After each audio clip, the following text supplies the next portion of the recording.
दोस्तों, हमारे चैनल को सब्सक्राइब करने के लिए आप सब्सक्राइब के इस रेड बटन को ऐसे दबाएं और फिर सबसे पहले हमारी वीडियो प्राप्त करने के लिए इस बेल आइकन को ऐसे दबाएं। वेलकम दोस्तों, बालाजी ऑनलाइन क्लासेस में हम आपका स्वागत करते हैं। तो दोस्तों, आज की जो वीडियो है ये बेहद इम्पोर्टेंट होने वाली है आपके रीट के एग्ज़ाम के लिए, डीएसएसबी टीचर भर्ती के लिए और भी जो पूरे भारतवर्ष में जो कंपटीशन एग्ज़ाम में शिक्षक भर्तियों की कंपटीशन एग्ज़ाम पेपर्स होते हैं उन सभी में ये वीडियो आपके लिए मील का पत्थर साबित होगी। इस बात की गारंटी मैं आपको देता हूँ, बशर्ते वीडियो को आपको अंत तक देखना है। और यदि आप ऐसी बहुत सारी वीडियोस हमारी देखना चाहते हो तो प्लीज़ आप हमारे चैनल को सब्सक्राइब कर लो और प्लेलिस्ट में जाकर आप हमारी वीडियोस देख सकते हो, चाहे वो शिक्षा मनोविज्ञान की हो, चाहे वो मैथ की हो या साइंस की हो, जीके हो, हरियाणा जीके हो, राजस्थान जीके हो, हर प्रकार की वीडियो आपको वहां पर उपलब्ध रहेंगी। और दोस्तों, हम आगे जो एसबीआई का जो भर्ती है उसके लिए हम कोर्स स्टार्ट कर रहे हैं बहुत ही जल्दी, जो कि बिल्कुल निःशुल्क है, जो कि उसका कोई भी चार्जेस आपसे नहीं लिया जाएगा।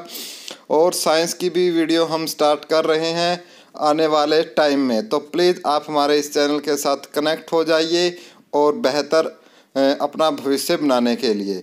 तो आज हम करवा रहे हैं आपको, ये आपका राजस्थान लोक सेवा आयोग का एक एग्ज़ाम है जो कि 22 दिसंबर 2010 को हुआ था, जिसमें साइकोलॉजी के कुछ महत्वपूर्ण प्रश्न पूछे गए थे। तो वही महत्वपूर्ण प्रश्न हम आपके साथ साझा कर रहे हैं। हो सकता है कि आगे आने वाले टाइम में ये क्वेश्चंस आपके कुछ काम आ जाएं, क्योंकि ये बहुत ही महत्वपूर्ण क्वेश्चंस है, कई बार ये रिपीट भी हो चुके हैं। पहला क्वेश्चन है, भारत में सर्वप्रथम अभिकर्मित अनुदेशन विधि के प्रयोग का आरंभ हुआ 1963, 1968, 1965, 1960।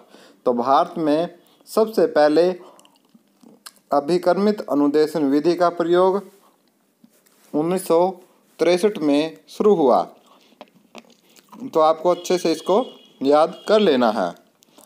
नेक्स्ट क्वेश्चन है, निम्नलिखित में से भाषा प्रयोगशाला का अनुभाग नहीं है।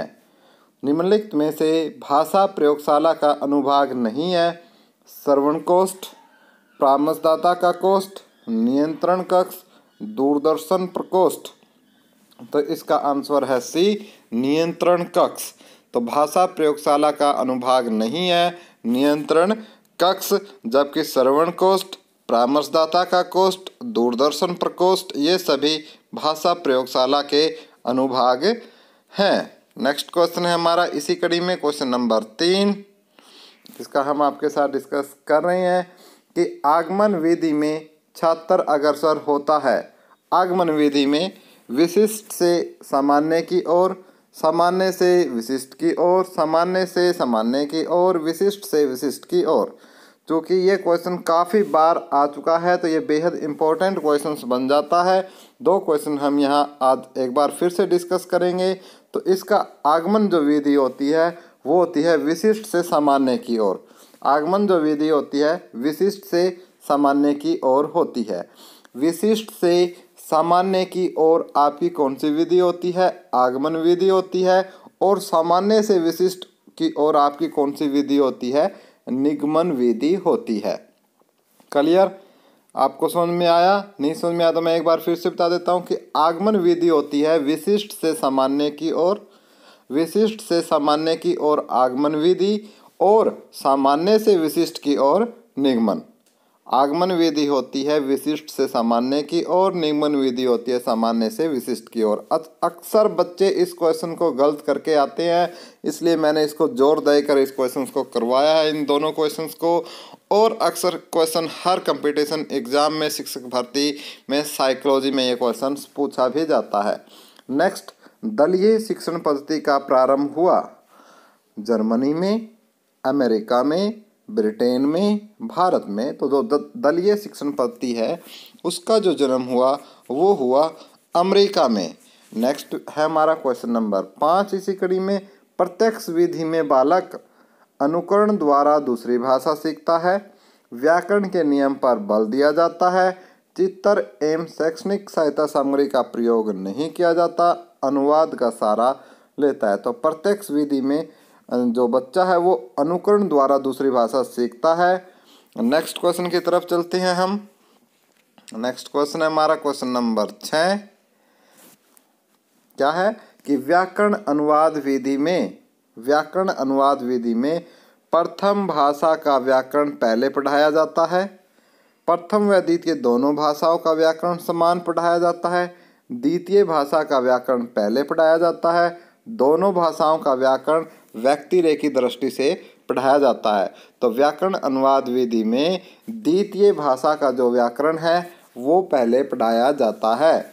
व्याकरण विधि में द्वितीय भाषा का जो व्याकरण है वो पहले पढ़ाया जाता है। क्वेश्चन नंबर 7 देखते हैं। क्या है कि सूक्ष्म शिक्षण कक्षा का आकार, पाठ्य की विषय वस्तु, समय तथा शिक्षण की जटिलता को कम करने वाली संक्षिप्तीकृत कक्षा शिक्षण विधि है। सूक्ष्म शिक्षण की यह परिभाषा किसने दी? एक बार फिर से देख लेते हैं डेफिनेशंस को। अक्सर ये क्वेश्चंस ज्यों के त्यों एग्जाम में पूछे जाते हैं। सूक्ष्म शिक्षण कक्षा का आकार, पाठ्य की विषय वस्तु, समय तथा शिक्षण की जटिलता को कम करने वाली संक्षिप्तीकृत कक्षा शिक्षण विधि है। तो सूक्ष्म शिक्षण की यह परिभाषा किसने दी? मैकलीज ने, एनविन ने, एलन ने, हर्बर्ट ने। तो ये परिभाषा दी थी एलन ने। किसने दी थी? एलन ने ये परिभाषा दी थी। नेक्स्ट है 8वां कि सूक्ष्म शिक्षण तकनीक का पद नहीं है। पाठ योजना, शिक्षण सत्र, पुनः शिक्षण सत्र या चर्चा सत्र। तो चर्चा सत्र नहीं होता, पाठ योजना भी होता है, शिक्षण सत्र भी होता है, पुनः शिक्षण सत्र भी होता है, लेकिन चर्चा सत्र है वो सूक्ष्म शिक्षण तकनीक का पद नहीं होता है। क्लियर है दोस्तों? यदि दोस्तों आपको कोई प्रॉब्लम आ रही है स्टूडेंट, तो आप मुझे कमेंट करके कमेंट में बता सकते हैं। मैं आपकी प्रॉब्लम्स को दूर करने का भरसक प्रयास करूंगा। और जो क्वेश्चन करवा रहा हूं ये बेहद ही इम्पोर्टेंट क्वेश्चंस मैं आपको करवा रहा हूं।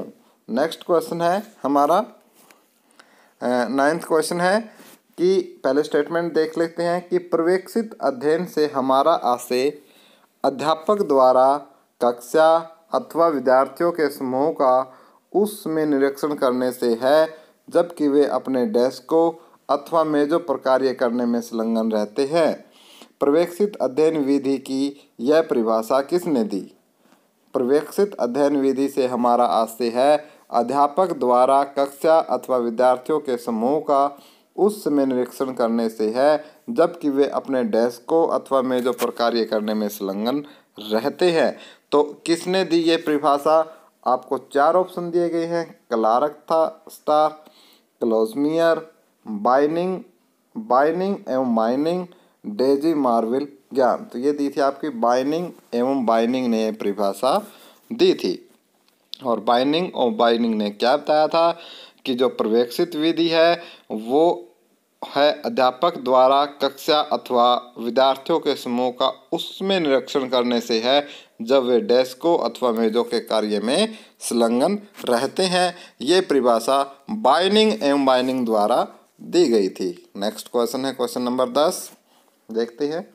सूक्ष्म शिक्षण का समय होता है 10 से 20 मिनट, 5 से 10 मिनट, 25 मिनट, 12 मिनट। तो इसका आंसर होगा 5 से 10 मिनट। सूक्ष्म शिक्षण का समय कितना होता है? 5 से 10 मिनट। Very important questions.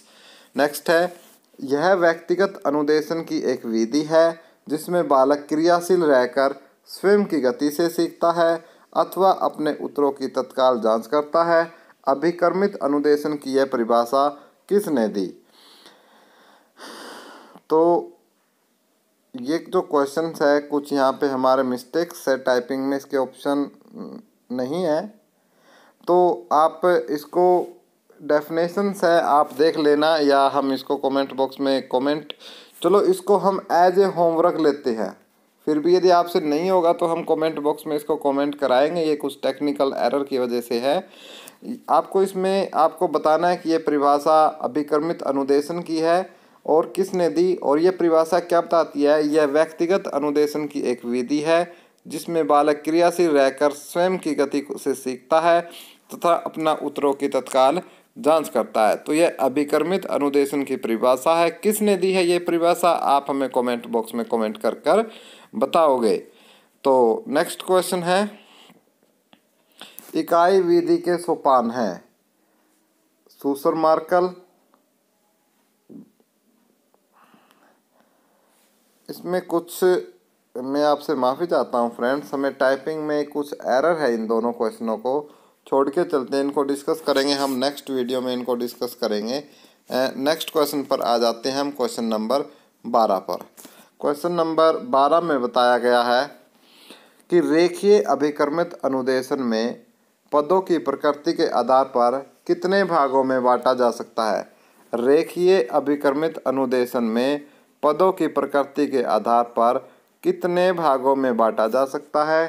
6, 3, 5, 4। तो रेखीय अभिकर्मित अनुदेशन में पदों की प्रकृति के आधार पर 4 भागों में बांटा जा सकता है। नेक्स्ट है, इकाई विधि के सोपान है 6, 7, 5 या 8। तो इकाई विधि के सोपान कितने हैं? 6। इकाई विधि के कितने सोपान हैं? 6 सोपान है इकाई विधि के। और रेखीय अभिकर्मित अनुदेशन में पदों की प्रकृति के आधार पर 4 भागों में बांटा गया है और इकाई विधि के 6 सोपान होते हैं। दोनों क्वेश्चनों को अच्छे से आपको याद करना है। नेक्स्ट क्वेश्चन है हमारा 14। इकाई किसी समय या योजना से संबंध जोड़ने वाली क्रियाओं की समग्रता या एकता को प्रकट करती है। इकाई विधि की यह परिभाषा किसने दी? पार्कर, हेनरी हेर्प, थॉमस एमरिस्क या मॉरिसन। इकाई किसी समय या योजना से संबंध जोड़ने वाली क्रियाओं की समग्रता या एकता को प्रकट करती है। इकाई विधि की यह परिभाषा किसने दी? तो यह परिभाषा दी थी थॉमस एम रिस्क ने। थॉमस एम रिस्क ने परिभाषा क्या दी थी? थॉमस ने इकाई किसी समय या योजना से संबंध जोड़ने वाली क्रियाओं की समग्रता, समग्रता मतलब संपूर्ण या एकता को प्रकट करती है। ठीक है। नेक्स्ट है 15। निम्नलिखित में से पाठ योजना का अंग नहीं है। सामान्य उद्देश्य, विशिष्ट उद्देश्य, सहायक सामग्री, जांच कार्य। तो निम्नलिखित में से पाठ योजना का अंग नहीं है। सामान्य उद्देश्य, विशिष्ट उद्देश्य, सहायक सामग्री या जांच कार्य। तो इसका आंसर है जांच कार्य। पाठ योजना का सामान्य उद्देश्य भी होते हैं, विशिष्ट उद्देश्य भी होते हैं, सहायक सामग्री भी होती है, लेकिन जांच कार्य नहीं होता। क्लियर है? अच्छे तरीके से आप इसको लर्न कर लोगे। नेक्स्ट है क्वेश्चन नंबर 16। शिक्षण व्यवस्था के सभी पक्षों के व्यवहारिक रूप का आलेख ही पाठ योजना है।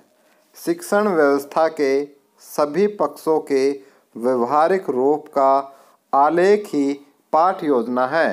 पाठ योजना की यह परिभाषा किसने दी?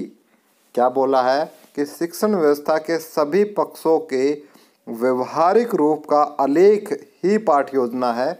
यह परिभाषा किसने दी? बॉक्सिंग ने, डेविड ने, बाइनिंग एवं बाइनिंग ने या हर्बर्ट ने? तो ये दी थी डेविड ने। डेविड ने बोला था कि शिक्षण व्यवस्था के सभी पक्षों के व्यवहारिक रूप का आलेख ही क्या है? पाठ योजना है। ये बोला था डेविड महोदय ने। नेक्स्ट है क्वेश्चन नंबर 17। हर्बर्ट की पंचपदीय प्रणाली में परिगणित पद नहीं है। प्रस्तावना, प्रस्तुतिकरण, उद्देश्य, मूल्यांकन। तो क्या नहीं है? मूल्यांकन। हर्बर्ट की पंचपदीय प्रणाली में परिगणित पद नहीं है। तो प्रस्तावना भी होता है आपका, प्रस्तुतिकरण भी होता है, उद्देश्य भी होता है, तो क्या नहीं होते? मूल्यांकन नहीं होता। इसका एक हर्बर्ट की जो विधि है उसका। तो हर्बर्ट की यदि आप वीडियो देखना चाहते हो तो आप हमारे प्लेलिस्ट में या हमारे वीडियोज़ में जाकर हर्बर्ट की हमने पूरी वीडियो बना रखी है। और भी काफ़ी सारी साइकोलॉजी से रिलेटेड वीडियो है। आप सभी वीडियो को आराम से देखें और जो भी वीडियो पसंद आए उसको लाइक और शेयर करना न भूलें अपने फ्रेंड्स के साथ।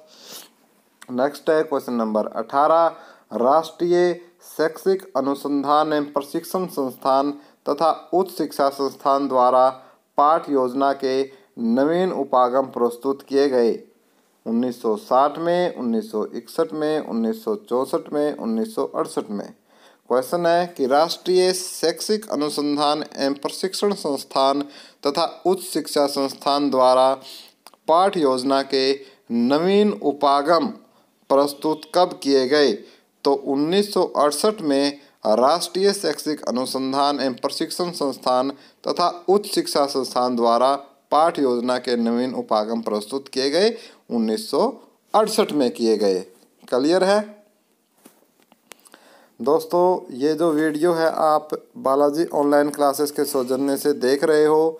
और हाँ ये दोस्तों, यदि आपको हमारी ये वीडियो पसंद आई और आप चाहते हो कि हम इसके जो नेक्स्ट पार्टेड भी आपके लिए लेके आए, तो दोस्तों आपसे रिक्वेस्ट है कि आप प्लीज़ हमारे चैनल को सब्सक्राइब ज़रूर कर लें और प्लेलिस्ट में जाकर काफ़ी सारी कंपटीशन्स एग्ज़ाम से रिलेटेड वीडियो है, वो सभी वीडियोस भी आप ज़रूर देखें। और साथ में उनसे निवेदन है जो पहली बार हमारे चैनल पर आ रहे हैं, प्लीज़ वो हमारे चैनल को सब्सक्राइब ज़रूर कर लें। और जिन्होंने पहले से ही कर दिया है उनको कोटि कोटि धन्यवाद, क्योंकि हमारे तो ब्रांड एम्बेसडर भैया आप सब व्यूवर ही हो, तो ज़्यादा से ज़्यादा वीडियो को लाइक और शेयर करें। नेक्स्ट है, पाठ योजना के विशिष्ट उद्देश्यों में शिक्षण के पक्ष में शामिल नहीं है। पाठ योजना के विशिष्ट उद्देश्यों में शिक्षण के पक्ष में शामिल नहीं है ज्ञान कराना, अर्थ ग्रहण करना, अभिव्यक्ति के विकास का आधार बनाना, चित्र बनाना। तो पाठ योजना के विशिष्ट उद्देश्यों में शिक्षण के पक्ष में शामिल नहीं है अर्थ ग्रहण करना। ज्ञान कराना भी होता है, अभिवृद्धि एवं विकास का आधार बनाना भी होता है, चित्र बनाना भी होता है, तो क्या नहीं होता? अर्थ ग्रहण करवाना।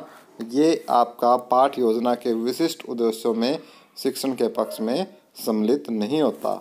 नेक्स्ट क्वेश्चन है हमारा कि निम्नलिखित में से अध्यापन कौशल में शामिल नहीं है। पाठों पदस्थापन कौशल, लेखन कौशल, प्रश्न कौशल, श्यामपट्ट कौशल। तो शामिल नहीं है आपका पाठों पदस्थापना कौशल, आपका अध्यापन कौशल में शामिल नहीं है। लेखन कौशल भी है, प्रश्न कौशल भी है और श्यामपट्ट कौशल भी है। तो दोस्तों ये आपको हमारा सेशन कैसा लगा? यदि आपको हमारी वीडियो अच्छी लगी तो मैं आपसे हाथ जोड़ के रिक्वेस्ट करता हूं कि वीडियो को लाइक करने में कंजूसी न बरते, वीडियो को मैक्सिमम से मैक्सिमम शेयर करें। और दोस्तों जो पहली बार हमारे चैनल पर आ रहे हैं, प्लीज़ उनसे हाथ जोड़ के विनती है कि चैनल को सब्सक्राइब कर ले और आसपास में जो कंपटीशन एग्ज़ाम की तैयारी कर रहे हैं उनको भी आप हमारी वीडियोज़ के बारे में बताएं। और आगे हम जो SBI क्लर्क, रेलवे की काफ़ी सारी वैकेंसियाँ आई है, तो उन सब के लिए भी वीडियो लेकर आ रहे हैं। और DSSB और रीट के लिए हमारा पहले ही कोर्स चल रहा है। ओके दोस्तों, आप हमसे जुड़ने के लिए धन्यवाद। Have a nice day.